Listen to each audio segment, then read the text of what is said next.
ஸல்லல்லாஹு அலைஹி வஸல்லம் அவர்களுக்கு அநியாயம் செய்த, குடும்பத்துக்கு துரோகம் செய்த மனிதர்களை கூட ஸல்லல்லாஹு அலைஹி வஸல்லம் அவர்கள் மன்னித்திருக்கிறார்கள். கண்ணியமானவர்களே, ஹஜ்ரத் யூசுப் அலைஹிஸ்ஸலாம் அவருடைய சரித்திரம் அழகான சரித்திரம். குர்ஆனில் அல்லாஹ் சூரா யூசுஃபை அல்லாஹ் வைத்திருக்கின்றான்.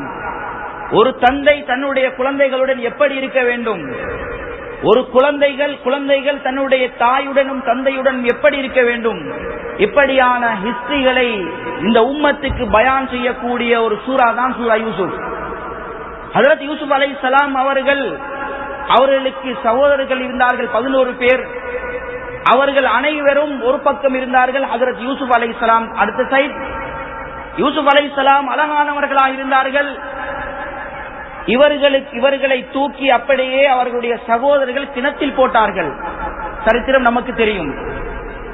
அல்லாஹ் தஆலா யூசுப் அலைஹிஸ்ஸலாம் அவர்களை